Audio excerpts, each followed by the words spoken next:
Hi, everyone. I am Jennifer van Alstyne, and this podcast is all about online presence for faculty, researchers, scientists, graduate students. If you're in higher ed and you're hoping to have more intentional and meaningful online presence for yourself, this podcast is for you. I'm really excited to introduce my guest today because this series is all about the best personal academic websites contest and ways that different folks in academia are representing what they care about and their research online.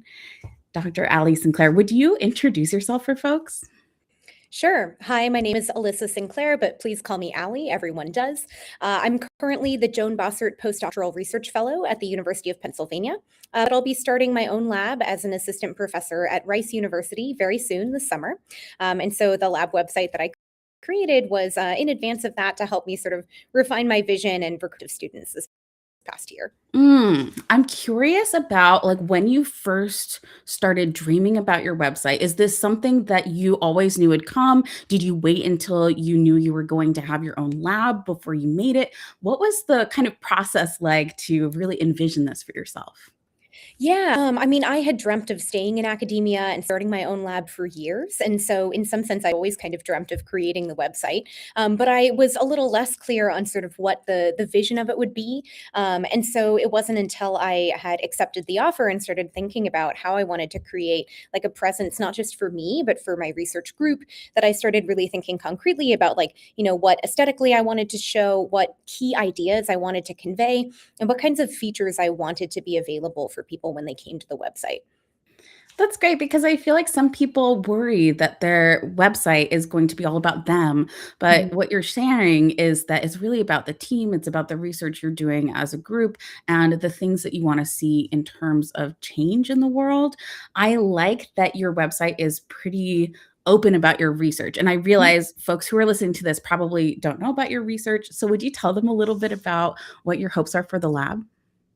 Sure. Yeah. My background is in cognitive neuroscience. I study learning and memory, but also how those adaptive learning processes can translate into updating beliefs and changing behaviors. So, how we make better choices in daily life.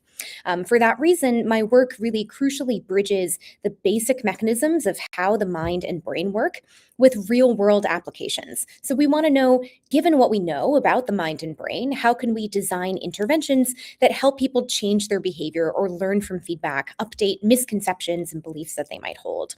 And so some of the work that we do relies on methods like neuroimaging to see what's happening in the brain while people learn or make choices. And then we apply those insights to real world interventions and ways to motivate behavior change, like to help people make healthier choices in daily life or to help them take action in ways that would be good for the environment to help address climate change. So those are some of the things that I do. And because of that, I was especially motivated with the website to make my work very accessible to a broader audience. So because the work that I do is societally relevant, I want to make sure that we can communicate that science effectively and not just to other people who are experts or within the ivory tower. So some people kind of get stumped at that point. They're like, well, I do want to be more accessible. I Mhm. want to reach more people. I'm not sure who I want to reach. So can I ask, like, who are some of the people in maybe the general public outside of experts in the ivory tower who you're like, oh, I know people need this research. These are the people I'm hoping will come to my website in future years.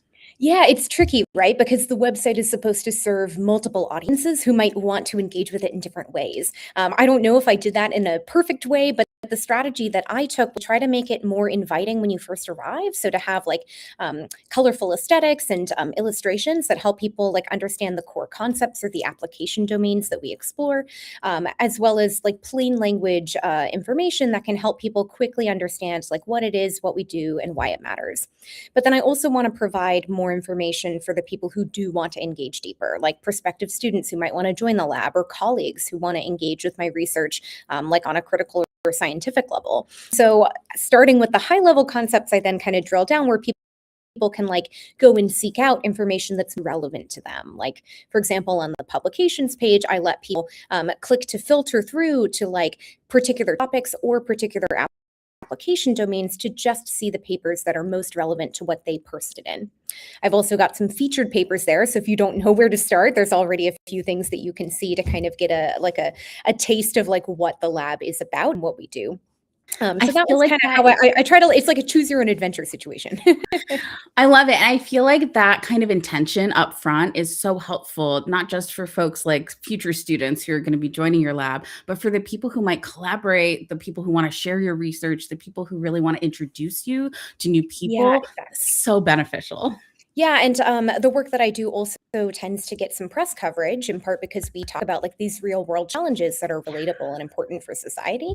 And so I want to make sure that the work that we do is accessible for people who might want to write a story about it as well. Is it only like people who want to write a story? Or are you open to like podcasts and like maybe be on YouTube or TV or anything like that? Well, this is a podcast right now, so I guess I'm open to podcasts. But yeah, in general, I have done other, like I've done interviews for radio. I've done some podcasts before, even a couple of short TV segments. No, not as many for those. And then of course there's also work where people have like read a paper and either interviewed me about it and then written up a piece, just gone ahead and directly written up a piece about some of the work that we've done without talking to me personally. That's exciting. I love that. And I feel like because your work is so societally relevant, it's really nice to have that website where media can come visit, learn about you, and even write that story without you needing to necessarily be input at every moment. I think that that's quite nice and something that folks don't often recognize is a benefit from having a website. Yeah, I think it very much is. When I was a PhD student, I already had created a website that was for me personally, more of like a simple digital CV. But I often did find that was useful. Like when people would reach out, they were interested in, covering one of my recent articles in a news story. They could find me easily because of the website, find my contact information, discover what else I did. Like for example, I would have people reach out because they had seen one new article that come out, and then they would mention like, oh, and then I looked on your website and saw that you've got some other related articles, and this one was interesting to me too. And now they want to talk to me about multiple things. That's perfect. And I feel like that's such an invitation for people to explore Mhm. more. It's not as overwhelming as sometimes people expect. And they're like, oh, I put everything on there and it's too much. But actually, that's what people get to then choose what they explore and what they find really engaging. I would love to chat with you a little bit about the graphics, about the colors, Mhm. because I feel like you were quite intentional with how you show up in terms of the visuals on your website. What did you love? Did you try anything that didn't work? Yeah, thank you. I definitely was intentional about it. I wanted to have an aesthetically pleasing and colorful website, something that's got like a little bit of whimsy to it, I guess, in addition to providing the factual information about the science. I relied quite a bit on resources from a site called StorySet. They have free illustrations that you can check out. All you have to do is just credit them, but you can download these, reuse them, and modify them to your liking.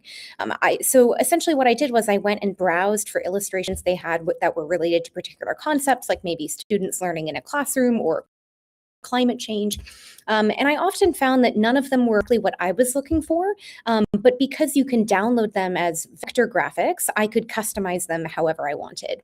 And so many of the illustrations that you see on the website were heavily modified by me by hand. So I would like find multiple illustrations from StorySet that each had some element that I liked. And then I would download them, tweak them in Illustrator, and like copy and paste, like merge from across illustrations. And I also wanted them to feel cohesive.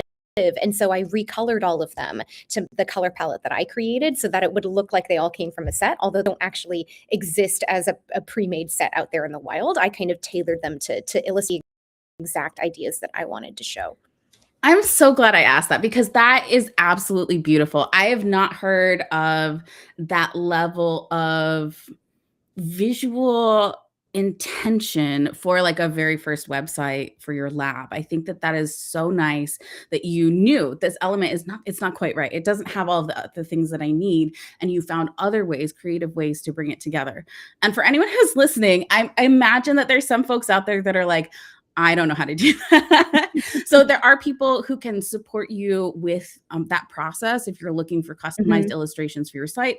I'm not one of them, but Dr. Echo Rivera, who was my guest on the podcast last week, she does custom illustrations for folks. So Oh, if you ever need something and you're not wanting to do it yourself, just know that there are people out there to support you too. that's great, Oh. and StorySet makes it very easy, like, you don't have to go to the level of customization that I did.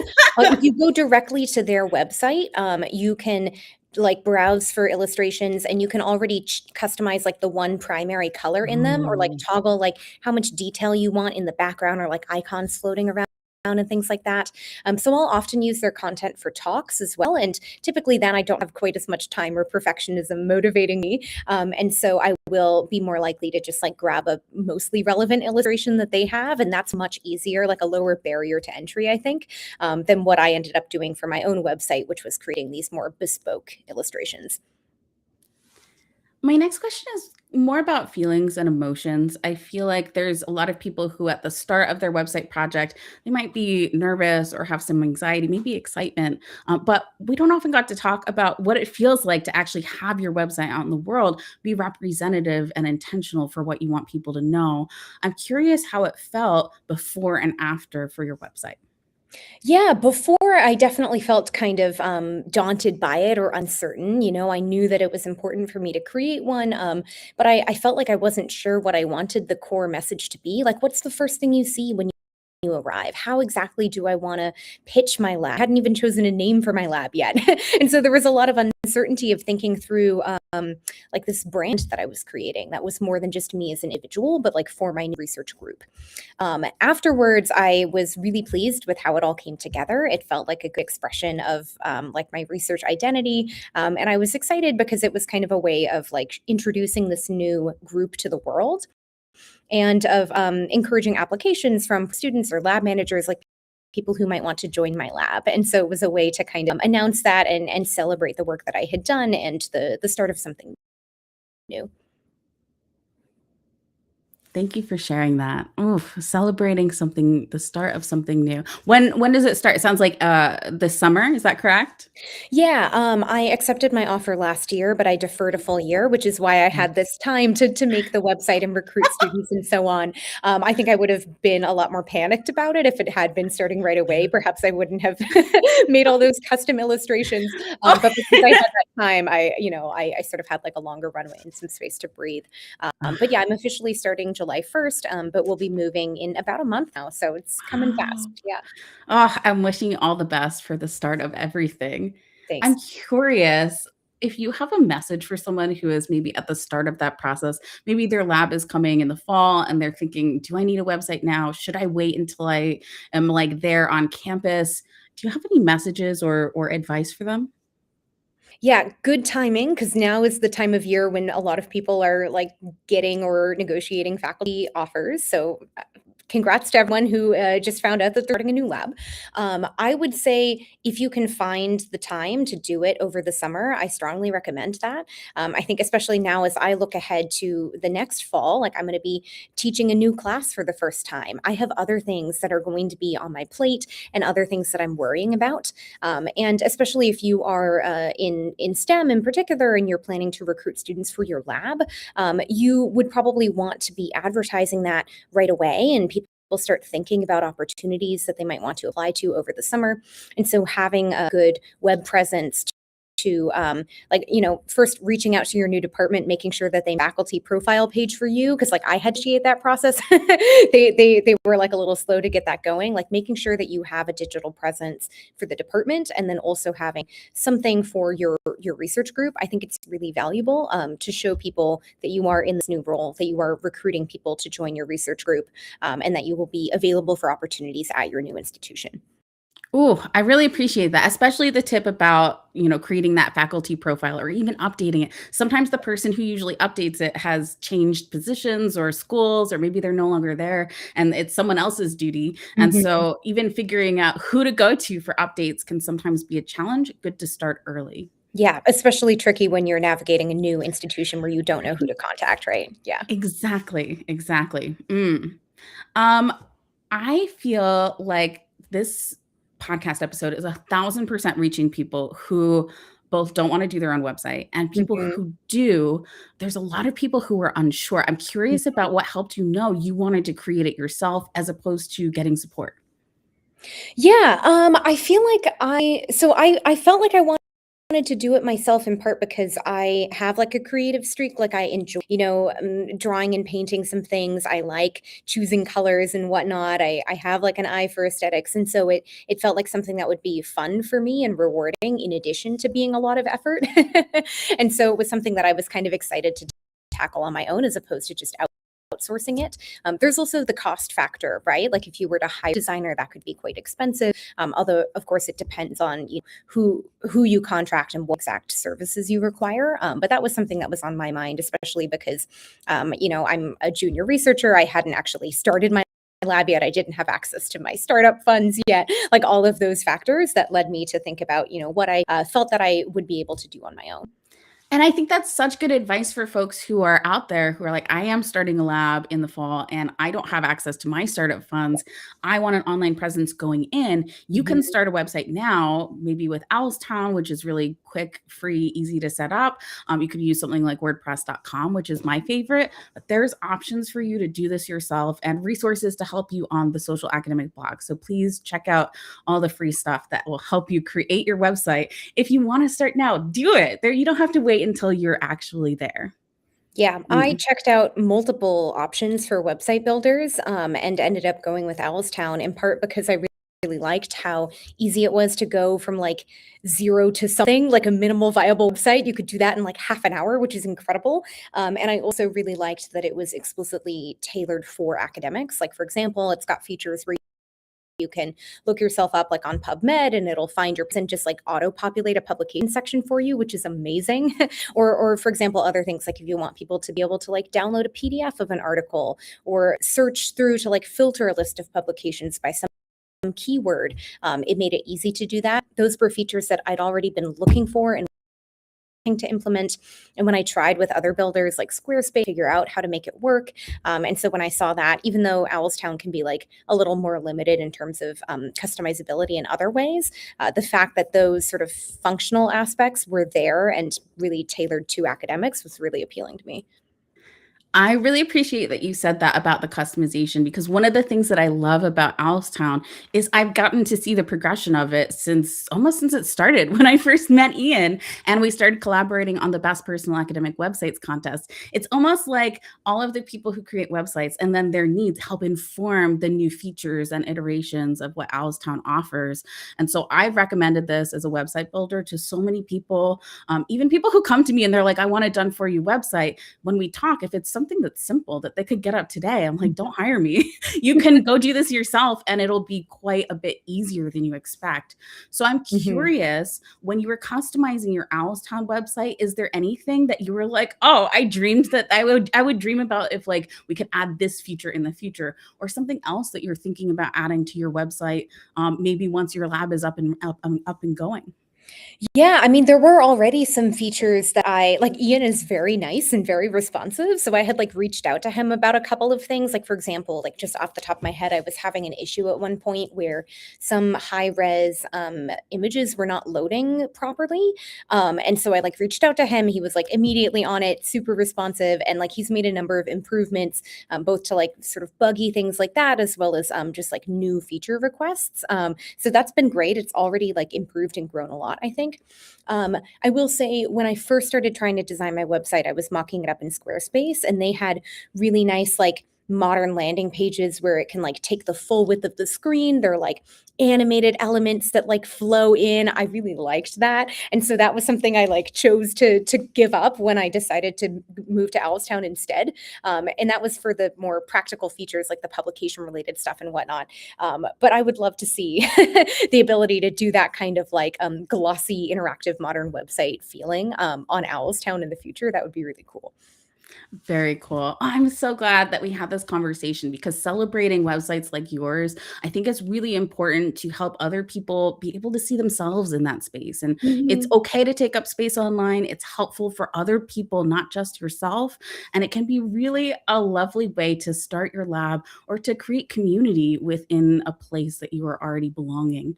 I am wondering if there's any closing thoughts that you'd like to add before we wrap up today. I don't think anything else comes to mind for me. Great. How can people visit your lab? I realize that I don't have the name up on the screen. Yes, it is sinclairlab-rice.com. Yay. Thank you so much for coming on The Social Academic, Dr. Allie Sinclair. I'm wishing you all the best as you get your lab started this summer. Thank you so much, Jennifer. It was a pleasure to meet you.